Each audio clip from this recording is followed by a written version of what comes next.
네, 당신을 괴롭히는 투자 고민 저희 아침엔 투자가 함께 하겠습니다. 금요일 기분 좋게 시작합니다. 저는 어잼입니다. 여러분 안녕하세요. 여도은입니다. 자, 오늘 다시 한번 코스피는 5천선에 안착을 시도를 하고 있습니다. 네. 어제 이제 장중에 돌파하고 나서 종가 기준으로는 아쉽게도 우리가 5라는 숫자를 놓치고서 마감이 됐지만 과연 오늘은 어떨까요? 네, 아니 안 그래도 5천 공약 거신 분들이 아, 많아요? 어제 다 공약을 안 지키시더라고요. 우리 5천 명선배랑 그 클벨에서도 5천 공약을 커피 쏜다고 하셨나 봐요. 아, 그럼 쐈어요? 안 썼어요. 왜냐? 왜? 종가 기준이 진정한 아. 기준이다라고 이야기를 하셨다고 그래요? 하더라고요. 우리는 뭐 공약이 없었어가지고 저희는 뭐 지금 체제 여러분, 정비를 좀 하고 있는 상황이어가지고 공약이 뭐가 필요해요? 그냥 5천 네. 가면 다 좋은 거 아니에요? 맞아요. 다 좋은 게 네. 좋은 거니까 여러분 함께 즐겨주셨으면 좋겠고 오늘은 뭐 반도체도 약간 두 종목 간에 좀 희비가 엇갈리고 있죠. 그러네요. 삼성전자는 상승하지만 SK하이닉스는 좀 쉬어가고 있고요. 어제 장중에 또 현대차가 하락 전환을 했고 오늘도 이제 상승과 하락 계속해서 오가면서 시장이 계속 뭔가 눈치를 보고 있고 수급의 손바뀜도 계속 나타나고 있는 것 같은데 네. 오늘 가장 큰 이슈는 아무래도 그 스페이스X 상장이 맞아요. IPO가 좀 더 본격화되는 거 아닌가. 네. 그 기대감에 우리나라 시장에서도 뭐 관련한 투자를 한 미래에셋증권 급등하고 관련 섹터도 테마가 또 형성이 되는 모습이 나타나고 있습니다. 증권이 진짜 좋은데 이 미래에셋이 날아가니까 그렇죠. 투자해가지고 돈 많이 벌었잖아요. 어. 네, 정말 미리미리 우리가 좀 선견지명 있는 맞아요. 투자를 하는 게 중요한데 네. 여러분의 선견지명을 키워드리기 위해서 오늘 아침엔 투자도 열심히 달려봐야겠죠. 선견지명 네. 이 온라인으로 좀 부족하다고 하신 분들 때문에 저희가 오프라인으로 선견지명 출장 서비스 나가도록 하겠습니다. 일단 압구정은 벌써 이제 마감입니다. 문 닫았어요. 문 어쩔 수 닫았어요. 없어요, 여러분. 네, 요거는 어제 이제 막차 타셨어요, 시간까지 쪼개가지고 아쉽게도 더 받을 수는 없고요. 네. 근데 우리가 또 이제 갈 수 있는 곳은 1월 29일 목요일 청주로 가유. 네, 청주로 떠나도록 하겠습니다. 청주 WM 센터에서 이후 1월 29일 목요일 2시 30분입니다. 네. 사실 청주도 저희가 장소가 조금 협소한 나머지 30분 정도면 됐겠다 했는데 여기서 조금 더 열어드렸어요. 그래가지고 일단 이것도 다 차긴 했는데 추가적으로 저희가 몇 분만 더 만나보도록 할게요. 청주에서는 세 분이 함께 하십니다. 네. 아침엔 투자 든든하게 국내, 미국, 중국까지 짚어주시는 3인방이죠. 이혁진 차장님, 박지훈 부장님, 소진훈 과장님이 국내 미중 증시 성공 투자 전략이라는 주제로 네. 청주로 날아가도록 하겠습니다. 네, 청주로 가세요. 네, 우리 박지훈 부장님이 직접 또 전화도 하실 네. 예정이니까 신청하신 분들은 이거 어떻게 가야 돼요? 이렇게 궁금하시지 않으셔도 돼요. 저희가 알아서 다 연락드려서 안내 자세하게 해드리도록 하겠습니다. 네, 저희 아침엔 투자에서는 이 국내외 투자는 다 합니다. 그래서 증시뿐만 아니라 네. 오늘은 저희가 도대체가 이 부동산은 어떻게 돌아가고 있는지 또 세금의 절세는 우리가 어떻게 해야 되는지 제일 궁금하죠. 네, 부동산에서 뭐 증시로의 머니무브가 실제 일어나고 있는지 그것도 한번 여쭤보도록 하겠습니다. 네, 두 네. 분 만나보도록 할게요. 김지현 세무사님, 정보현 부장님 박수로 만나보겠습니다. 어서 오세요. 안녕하세요. 반갑습니다. 반갑습니다. 네, 반갑습니다. 궁금한 게 너무 많아요. 저는 네. 사실 이제 개인적으로 제가 이제 부동산 쪽에 관심이 너무나 많은 나머지 이거 좀 말씀드려야겠다. 예, 자격증까지 땄다는 공인중개사. 아우. 공인중개사는 아니고요. 제가 뭐 개업을 하진 않았으니까 저는 자격증만 공인중개사 자격증. 보유. 그러니까, 예, 있으세요? 아니요, 저는 없습니다. 네, 네. 그렇게 요새 취득이 어렵다는. 그럼요. 예. 예. 국가공인 자격증입니다. 원래 예전에 예. 그뭐 은퇴 후에 고시라고 얘기를 많이 했었는데 요즘엔 진짜 젊은 층들도 많이 하시더라고요. 은퇴 공부를. 전부터 여러분 저는 네. 준비하고 있습니다.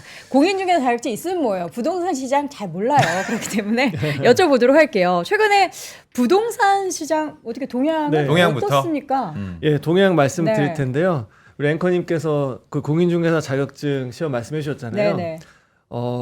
그 개업한 숫자하고 폐업한 숫자를 보니까 작년에 처음으로 네. 폐업한 숫자가 더 많아 역전이 됐군요. 예, 역전이 네. 됐더라고요. 돈이 안 되더라고요. 예, 그러니까는 이렇게 좀 뜨거운 지역도 있긴 하지만 네. 그 전체가 다 하나의 흐름은 아닌 것 같고 그쵸. 확실히 좀 지역마다 온도 차도 많이 있는 것 같은데 네. 전반적으로는 아무래도 부동산은 거래량을 먹고 산다고 하는데 거래가 쉽지 않으니까 이제 그런 좀 있는 것 같고요. 맞아요. 일단 매매 가격 동향부터 좀 살펴보면요.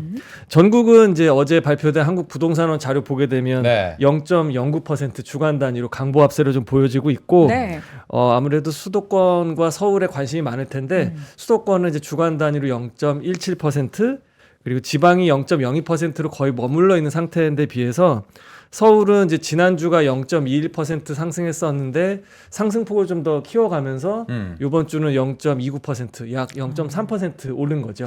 금액이 어떻게 이거 계속 올라요? 대출 규제 그렇게 해도 그러니까요. 네. 돈이 다들 어디서 나오는 거지? 증시에서 나가나?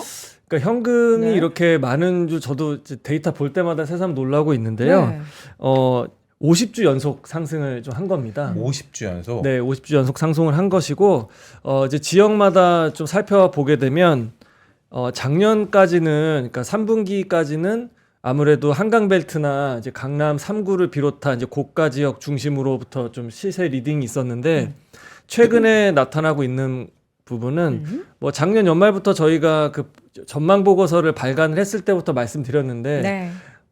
고강도의 이제 대출 규제가 나온 이후부터는 상급지는 좀 머물러 있는 모습이 좀 심할 거고 네. 나머지 지역들 차급지나 이제 중고가 지역들의 갭 메우기 장세가 2026년도는 아마 좀 활발하게 이루어질 것이다라고 했었는데 동작구가 눈에 띄고요. 0.5% 일주일에 올랐고 동작구에 요새 네. 재건축 단지들이 되게 많이 또 들어온다고 그렇죠. 해가지고 네. 가격 많이 올랐대요. 네, 동작구가 이렇게 올랐고 네. 이제 정비 사업 위주로 해서 좀 많이 맞아요. 올랐고요. 네. 그리고 요새 그 성북구도 굉장히 좀 회자가 많이 되고 있는데 성북구는 왜요? 거기 이제 사모님 성북구입니다. 뭐 이렇게 아, 성북구 그- 동네들 그 성북동의 네. 그 느낌이 이제 아니에요? 고급 주택이나 이런 것보다는 아니에요? 기름 뉴타운을 필두로 해서 그 거기- 성북 죄송해요. 네. 성북동과 구가 헷갈리네요. 공인중개사 자격증 있으면 뭐해? 공인중개사 자격증 있으면 뭐 여기 지금 다 똑똑하다고 하는데 안 똑똑해요, 여러분. 안 똑똑한 거 드러내고 있습니다. 성북구. 네. 예, 그래서 뭐 동작구나 물론 동작구는 한강벨트이긴 하지만 뭐 관악구도 0.3% 이상 상승을 했고요. 네. 네. 그래서 이제는 15억 이하의 뭐 중가 또는 중고가 지역들의 상승세가 더 두드러진 모습이 좀 눈에 띄었고 서울 밖으로 관심을 살펴보면은 용인시 수지구가 거기도 한 0.5% 상승을 했었거든요. 네. 그러니까 작년에 과천과 판교 분당구가 이제 선도지구부터 해서 엄청나게 올랐잖아요. 그러니까 이제는 그 수지구가 또 바톤을 이어받은 이제 그런 모습들입니다. 분야님 근데 제가 보니까 저희가 예. 이제 뭐 주택 말고도 이 상가 뭐 그 수요가 좀 뭐 거래가 많아지고 있다 뭐 이런 얘기가 좀 상가요? 있긴 하더라고요. 요새 월세가가 있어요? 많이 떨어졌던데.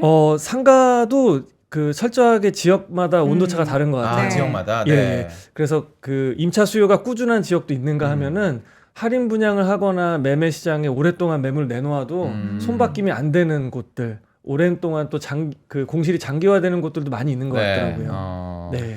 지금 보면은 전월세 시장의 변화가 가장 그렇죠. 큰 것 같은데 네. 사실 이 얘기는 이전부터도 계속 드리는 것 같습니다. 맞아요. 요새 준월세라는 얘기가 들리는 네, 것처럼 준월세. 전세가 완전 지금 메말랐죠. 그러니까 그렇죠. 그러니까 우리가 쉽게 매물을 그 증감을 확인할 수 있는 사이트가 그 프롭테크 사이트도 많이 있고 네이버 부동산에서 매물 찾기 네. 많이 하시는데요. 원래 우리나라는 주택 시장은 전세가 강세였는데 네. 조금씩 이제 월세 비중이 좀 이제 들어오기 시작했죠. 근데 월세가 조금이라도 들어가면 그 매물의 분류가 전세로 안 가고 그 월세 매물로 구분이 돼 버려요. 그 뭐 8억에 30 하면 그 30만 원도 그냥 월세로 그렇죠. 되는군요. 네, 그렇게 되니까 전세가 풀로 이제 보증금만 있는 형태의 임차 형태가 매물 숫자가 좀 줄어들 수밖에 네. 없는 형태인데 종전에는 그래도 보증금 규모가 크고 월세가 좀 약간 이렇게 있었다라고 하면 지금은 이제 전세 대출까지 규제가 들어가니까 보증금 규모가 시간이 지날수록 점점 줄어들고요. 월세 비중이 커지는 거죠. 그래서 예전에 준 전세라는 말이 좀 전세에 무게 중심이 있었는가 하면 네. 지금은 월세 쪽으로 무게 중심이 많이 이동을 했죠. 월세가 너무 많이 예. 올랐어요. 그러니까 그런 배경에는 뭐 전세 대출을 축소했던 정책적인 배경도 좀 있었고요. 저는 구조적으로 임대인과 임차인들 모두 이 월세 중심으로 가는 게 서로한테 유리한 이해관계로 좀 변화하고 있는 거예요. 왜 그러냐면 임대인 입장에서는 고금리가 유지되는 시장 상황 하에서는 목돈을 맡겼을 때 충분한 이자 소득이 의미가 있으니까 전세가 좀 유리할 수가 있는데 지금은 이제 뭐 금리가 이렇게 올라가는 인상 사이클도 아니고요. 그리고 또 한 가지가 목돈을 받아서 이걸로 다른 아파트를 전세 안고 갭으로 투자할 수가 있었잖아요. 네. 예전에는. 임대 사업을 하기도 좋았고. 근데 지금은 뭐 똘똘한 한 채, 그러니까 집 한 채 말고는 네. 목돈을 받아서 다른 이제 부동산 투자의 길도 녹록치가 않은 거예요. 그러니까 굳이 전세를 고집할 이유가 없어졌고 오히려 반환에 대한 그 문제가 더 커지니까 월세를 더 선호하게 되는 게 있고 임차인 입장에서도 그 이자를 이제 뭐 그 내는 것보다는 월세 내는 게 더 유리하고 네. 나중에 이제 뭐 역전세나 이런 문제에서 좀 더 자금 이제 조달의 유연을 좀 가져갈 수 있게끔 월세가 더 유리한 상황 이렇게 좀 시대적으로 바뀐 것 같습니다. 근데 이제 많은 분들이 실제로 수요자 입장에서는 월세 정말 많이 가격이 오르고 있고 그것마저도 구하기가 너무 힘든 맞아요. 상황이다 보니까 매물 자체가. 지금 독고건희님께서 부동산 월세 증가가 서민에게 충격으로 옵니다라고 지금 굉장히 걱정하시는 분들이 많으시거든요. 여기서 이제 대출 부분까지 한번 더 짚어보도록 하겠습니다. 2026년 가계부채 네. 관리 기조를 보면 대출 규제가 계속 이어질 것이라고 네. 보는 게 맞는 거죠, 지금? 예, 작년 6.27 대책 때 금액 그 가액 구간별로 금액이 커질수록 대출 규모가 작아지는 대출 고강도 정책이 발표됐었잖아요. 네. 그때도 저희가 여기 아침엔 투자 나와서 이게 단기간에 그칠 그런 제도는 아니고 쭉 이러한 방향으로 흘러갈 것이다라고 말씀드렸고 지금 가계부채 관리 방안 관련해서 이르면 이제 다음 달 2월 달 안에 또 하나의 좀 규제가 발표될 것으로 시장에서는 관측을 좀 하고 있는데요. 네. 카더라긴 합니다만 소문은 그 25억 이상 지금 현재 2억이잖아요. 네. 근데 그게 아예 제로일 가능성도 있다라는 얘기도 있고요. 집값이 25억 넘으면 대출 아예 안 해준다. 아, 그렇죠. 현금 다 있는 사람만 야. 집 사라. 그렇게 되는 거죠. 예전에 왜 그 2019년도에 네. 12월 16일 날 나왔던 게 이제 15억 원 초과하는 이제 초고가 주택이라는 워딩을 쓰면서 아파트에 해당되지만 그거 살 때는 이제 주담대가 이제 한 푼도 안 나오는 네. 그런 이제 고강도 정책이 대책. 있었잖아요. 그러니까 그게 좀 유사하게 오마주되는 근데 그때는 그 15억이었는데 지금은 워낙에 가격이 많이 그 올라가다 사이에 보니까 그 사이에 네. 많이 올랐죠. 그 기준이 네. 25억이 될 네. 가능성. 그러니까 물론 이게 그 정해진 이 건 안에서 아니죠. 네. 돈은 이제 카더라기 네. 때문에 그냥 여론이 이렇게 있다라는 정도. 그러니까는 대출 규제 이렇게 심해지면 매매 시장에는 당연히 영향이 좀 있을 수밖에 없고요. 짧게 말씀드리면은 이미 이제 지난 4분기부터 흐름은 상급지로 대변되는 25억, 30억 원을 초과하는 그런 지역부터 네. 거래량이 감소하기 시작했고 그 흐름이 이제 15억 원에서 12억 원 사이로 제일 많이 왔어요. 그러니까 4분기부터 지금까지 보게 되면 그 신고가라고 하잖아요. 그러니까 직전보다 거래가 가장 높게 그 계약이 체결됐던 그 비중이 30억 원 초과하는 아파트 금액대에서 지금은 12억에서 15억 원 사이로 많이 하향 이동해 왔습니다. 네. 그러니까 아까 주간 단위 동향 말씀드릴 때도 뭐 관악구나 성북구 이쪽에 이제 상승률이 이제 도드라졌던 그런 배경이기도 했고요. 근데 네. 저는 최근에 이제 또 돈 현금 부자 우리 자산가분들이 네. 주식시장에 싹 들어가지고 예. 돈을 많이 버셨다는 얘기가 많아요. 네. 근데 그 돈들이 다시 부동산으로 가서 그 말씀하셨던 뭐 25억 기준으로 네. 한다고 해도 그분들이 또 이제 살 수 있잖아요. 현금으로. 예, 예. 주식으로 지금 뭐 예. 40, 50% 네. 수익 그냥 네, 네. 쉽게 낼 수 있. SK하이닉스만 투자했어도 삼성전자만 투자했어도 그러네요. 네. 현대차만 투자했어도 그 정도 좀 수익이 있으니까 그래서 이제 아무리 대출 규제를 해도 이게 집값이 잡아질 수 있을까에 대해서는 정부도 물음표를 계속 던질 것 같아서 예. 이게 올해 내내 더 규제만 강화되고 실제로 집값은 못 잡는 게 아닌가라는 그런 생각이 좀 들긴 해요. 네. 그러니까 대출 규제를 하게 되면 어쨌든 그 레버리지를 통한 이제 그 수요가 감소할 수밖에 없기 때문에 네. 상승세는 둔화될 수밖에 없겠지만 앵커님 말씀대로 이게 양가적인 의미가 있는 게요.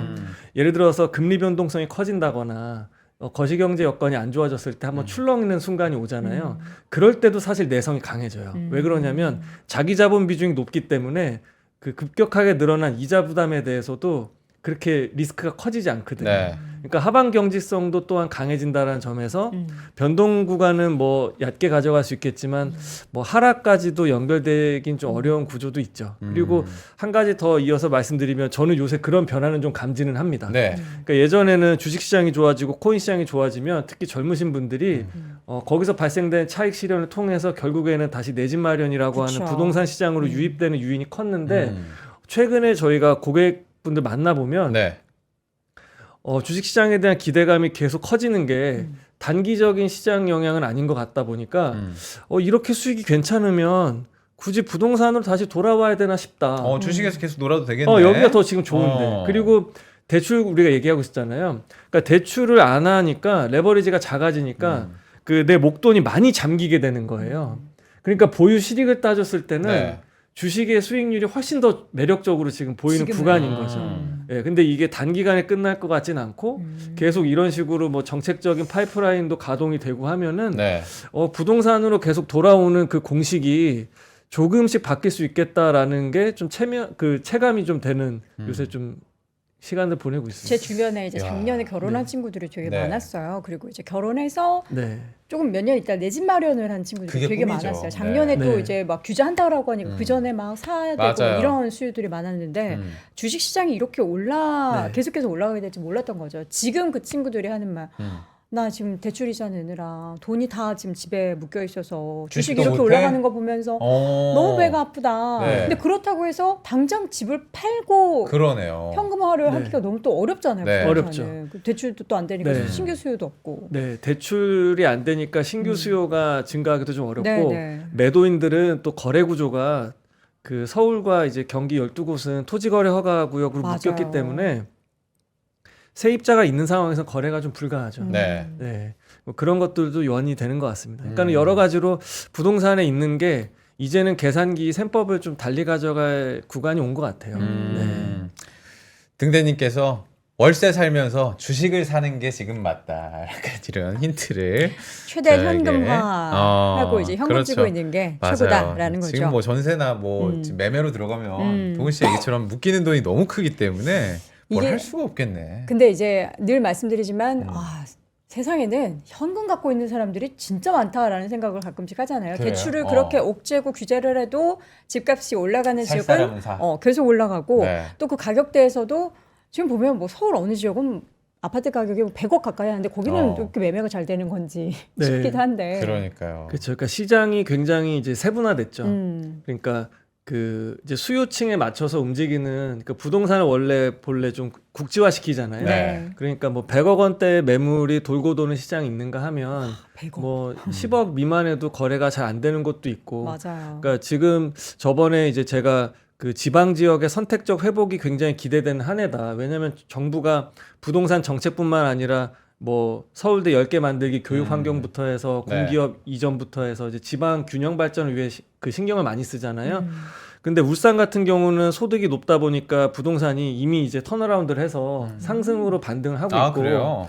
대구 같은 경우도 이제 그 수성구를 필두로 해서 좀 다시 반등하는 조짐이 있는데 네. 그렇군요. 대구 안에서도 그 일부 아파트는 그 가격이 올라가지만 아직도 미분양이 허덕이는 곳이 있거든요. 대구미군요. 예, 그러니까는 코스피나 이렇게 주식으로 따지면 지수 자체가 좋아진다라기보다 네. 부동산도 굉장히 종목 장세 같아요. 개별 네. 종목 위주로. 그나마 좀 올라가는 종목에 잘 담가두면은 네. 그나마 낫지만 아. 좀 횡보하고 있거나 소외주의 부동산에 잠겨 있으면 이건 정말 주식 시장의 어떤 기회 비용도 지금 잃고 있는 상황에서는 네. 굉장히 답답하실 수가 있는 거죠. 그냥 그러면은 방금 말씀하신 거에 추가로 해가지고 비수도권에서도 지방에서도 지역에서도 집값 상승의 어떤 움직임이 지금 보이거나 이미 시작한 곳이 있다는 거예요. 일부 그쵸. 지역. 예, 그러니까 작년 그 하반기 접어들기 전까지는 그러니까 지난 대선 전까지는 지방이 다 같이 안 좋았어요. 네. 그러니까 시장을 딱 양분할 수 있는 게 서울 수도권 아니면 비수도권 이렇게 봤거든요. 근데 지금은 지방도 다 같은 지방이 아니라 지방과 광역시를 따로 봐야 되는데 그 부산의 해수동 같은 지역, 그다음 울산광역시, 그다음에 뭐 대구 일부 지역, 뭐 그 이런 지역의 지역들은 특징은 뭐예요? 뭐 산업이 좀 발달해서 울산 같은 경우에는 뭐 조선소 있고 뭐 그렇죠. 이러니까. 그렇죠. 대기업이 많아서 어. 일단 그 평균 소득이 높은 지역들은 네. 확실히 구매력이 뒷받침이 아하. 되니까 회복이 좀 빨랐던 게 있고 부산은 워낙에 좀 도시 생활권이 넓었고 이쪽 지역들은 똘똘한 한 채를 이제 투어 구역으로 묶다 보니까 전에도 이 말씀 드렸는데 예를 들어서 내 생활 기반이 있기 때문에 이 지역을 떠날 수는 없어요. 떠날 수는 없는데 똘똘한 한 채라는 내 카드를 나는 여기서 생활하지만 집은 서울 반포에 샀단 말이죠. 근데 그분들이 이제 실거주 2년이 전제되지 않으면 집을 못 사니까 네. 근데 그러면 가장 가까운 서울 어디 살 수 있어 봤더니 그 이 지역에 대한 뭐 나쁜 의견 드리는 건 아니지만 경기도 구리나 뭐 화성이나 뭐 일산 이런 지역들을 사야 되는 거예요. 가장 가까운 서울이. 네. 그러니까 그분들 입장에 생각했을 때는 대구 수성이나 부산 해운대가 일산보단 더 괜찮을 것 같은데라는 생각을 하면서 그 자산을 이제 서울에다 취득하는 게 아니고 내 지역의 가장 좋은 지역에다가 이제 취득하는 이제 그런 움직임이 생겨나면서부터 네. 작년 하반기부터 10월 15일 이후부터 좀 감지가 되고 있었고 뭐 이런 움직임이 지금 나타나고 있고 세종특별시 같은 경우는 전세가 상승률이 굉장히 요새 좀 눈에 띕니다. 네. 그래서 지금도 뭐 광주나 몇몇 이제 평균 이제 지표는 아직은 음으로 나타나고 있긴 하지만 아마 올해 굉장히 여기가 좀 눈여겨 보셔야 될 지점들이 올 거예요. 세종 말씀이신 거죠? 세종과 이제 다른 광역시들. 광역시들까지. 네. 예, 왜 그러냐면 특히 또 요번에 뭐 세무사님 계셔서 이따가 얘기가 이어질 수 네. 있겠지만은 그 인구 감소 지역이거나 뭐 이런 뭐 관심 지역들 같은 경우는 다주택이어도 세제 혜택을 주는 쪽으로 이렇게 동료를 하고 있으니까 네네네. 그러면은 이제 서울 수도권에 집중됐던 수요가 다른 광역시나 지방으로 이렇게 좀 눈에 이제 관심이 좀 넓혀질 수가 있거든요. 네. 바로 그럼 세금 얘기를 여쭤보도록 할게요. 부동산 네. 세금. 그러니까 요즘 부동산 시장의 최대 관심사는 세금으로 이 값을 시장을 좀 안정을 시킬 네. 것이냐 그렇지 않을 것이냐. 될까요? 어제 이제 신년 기자회견 하셨잖아요. 대통령이 거기서 굉장히 좀 입장을 신중하게 이야기를 하신 느낌이 들었거든요. 유효한 수단이긴 하다. 그렇지만 규제 수단으로서 세금은 바람직하진 않다. 네. 안 하신다는 말씀으로 그 들리거든요. 전에도 사실 효과가 그렇게 네. 있지는 않았으니까. 그렇죠. 그러니까 세금을 통해서 그 집값을 안정화하는 효과가 사실 찾기는 좀 어려웠죠. 네. 전례적으로. 그러니까 물론 최후의 수단으로 카드는 가지고는 있지만 거의 사용 안 하겠다라는 이제 좀 의미를 좀 시사한 바가 있었고요. 네. 이제 그럼에도 요새 자꾸 이제 시장에서 세금 얘기가 나오는 게 어떤 식으로든 움직임은 좀 있을 수 있겠다. 좀 생각이 됐었고 이제 가장 그 눈앞에 있는 세금의 유형이 양도소득세거든요. 네. 물론 이제 차후에는 이제 보유세 얘기가 나오기도 하겠지만 그 이제 규제 지역이거나 그 5월 이제 10일부터 이제 되는 거죠. 네. 그 다주택자에 대한 그 양도소득세 그 중과 그러니까 유예를 시켜줬었던 게 가만히 있으면 이제 살아나는 거잖아요. 다시 중과로 가게 되는 거고 최고세율 이제 82.5%까지 적용을 받게 되는데 그걸 가지고서 이제 연장이 될 거냐 말 거냐는 여부가 시장에 관심이 되게 많이 있었고요.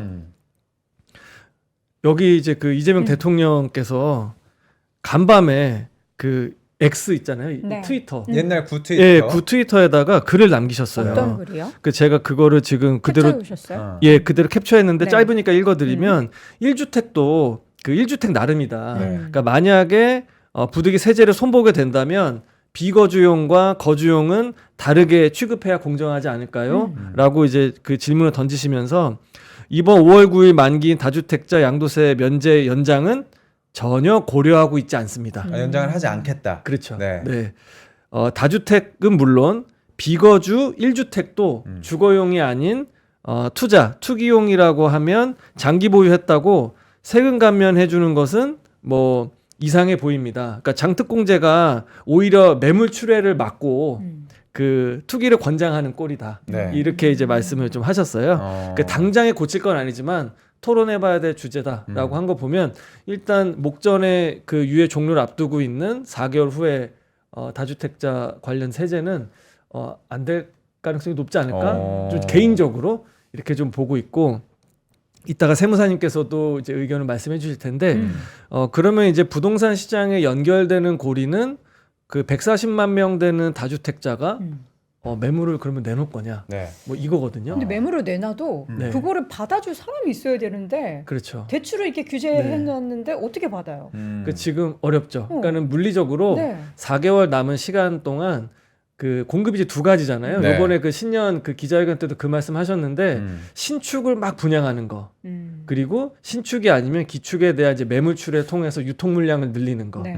그래서 살 사람들이 이제 선택지 넓혀지게 하는 건데 이 후자 쪽에 무게 중심을 둔 방침인데 지금 4개월 남았고 수요자도 지금 말씀처럼 붙기가 어려운 상황에서 거래가 쉽지가 않죠. 그러니까는 이 매물출을 통한 가격 안정까지는 사실 쉽진 않고 다만 이제 효과가 있다고 한다면 이제 주택수를 늘리려고 하는 예비 이제 그 잠재 수요자들한테 네. 계속 이제 푸시가 될 수 있는 거죠. 압박으로 작용할 수가 있는 거죠.